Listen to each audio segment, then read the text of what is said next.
ভাই রে, দেশের মানুষ যখনই কোনো ঘটনাকে কেন্দ্র করে আবেগী হয়ে যায়, ঠিক তখনই সেই ঘটনার মূল হোতা মানুষের আবেগের উপরে হিসু করে দেয়। এই যে মাইয়াটার কথাই একবার ভাবেন। রাজধানীর বসুন্ধরা আবাসিক এলাকা থেকে 29 জন সকাল 8টায় বাসা থেকে বের হয়েছিল।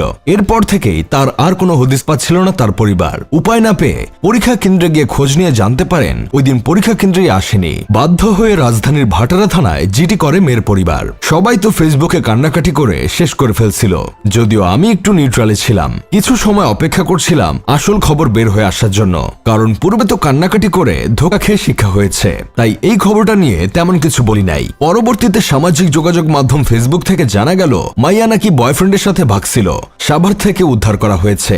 এসব দেখার পর মানুষ বলতেছে মাইয়ার দরকার বিয়া, তাকে জোর করে দেওয়ানো হচ্ছে পরীক্ষা, তাহলে তো পালাবেই। আবার কেউ বলতেছে শেষ পরীক্ষার দিন পালাইলেই তো হতো, অন্তত ইন্টার পাস বলতে পারতো নিজেকে। তবে এখন তো ঘটনা পুরাই 360 ডিগ্রি অ্যাঙ্গেলে ঘুরে গেছে। মাইয়া এখন বলতেছে পরীক্ষা দিতে সকাল 8টায় বাসা থেকে বের হন তিনি। কিছুক্ষণ পরই একজন মহিলা তার সঙ্গে কথা বলতে আসেন। কথা বলার এক পর্যায়ে তার নাকের সামনে কিছু একটা ধরলে তিনি অজ্ঞান হয়ে পড়েন। পরে জ্ঞান ফিরে নিজেকে অজানা স্থানে দেখতে পান নিজেকে। সেখানে কলেজ ড্রেস পাল্টে ফেলতে তাকে একটা সাধারণ পোশাক দেওয়া হয়, আর সেই সুযোগেই পালিয়ে আসেন তিনি। তার চেয়ে বড় টুইস্ট হলো ভুক্তভোগীর দেওয়া এই বক্তব্য যাচাই করতে পারেনি র্যাব। এসব শোনার পর এখন আর পাবলিক বিশ্বাস করতে চাচ্ছে না।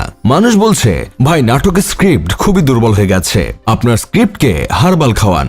আবার কেউ বলতেছে বয়ফ্রেন্ডের সাথে ভেগে গেছিল, এখন সেটা ঢেকে রাখতে নাটক সাজাইছে। তবে এই ভুক্তভোগীর কথা যদি সত্যি হয়ে থাকে তাহলে সেটার আইনি ব্যবস্থা নেওয়া জরুরি বলে মনে করছি। আর যদি হুদাই মিথ্যা বলে থাকে তাহলেও আইনি ব্যবস্থা নেওয়ার দাবি জানাচ্ছি, কারণ এমন অহরহ মিথ্যা ঘটনা ঘটার কারণে মানুষ সত্য ঘটনাকেও একসময় বিশ্বাস করতে চাইবে না। এসব দেখে আমার বন্ধু কেরামত বলতেছে আমার হারানোর সংবাদ সোশ্যাল মিডিয়া ছড়িয়ে পড়লে সবাই বিশ্বাস করে শেয়ার কইরো, খুঁজতে সাহায্য কইরো। বিশ্বাস করো আমি তোমাদের আবেগের উপরে কোনোদিন হিসু করব না, কারণ আমার পালানোর মতো কেউ নাই। আপনাদের কি মারিয়ান মান্নানের সেই কান্নার কথা মনে আছে? তিনি মা হারানোর কথা বলে যেই হারে চোখের পানি ফেলছিল তা দেখে তো দেশের অর্ধেক মানুষ কান্না করে দিছিল। কিন্তু পরে জানা গেল মাইয়া নিজের মাকে লুকিয়ে রেখে এমন অভিনয় করছে। আবার কয়েকদিন আগে মা অসুস্থ বলে আরেক পোলার সাথে ভাইগা যাওয়া সুভা মেয়েটার কথাও নিশ্চয়ই ভুলে যান নাই আপনারা। ফেসবুকে এই মাইয়ার নামেও হারানো বিজ্ঞপ্তি দেওয়া হয়েছিল, থানায় জিডি করা হয়েছিল, কিন্তু দিন শেষে জানা গেল এই মাইয়া নাকি বয়ফ্রেন্ডের সাথে পালায় গেছে।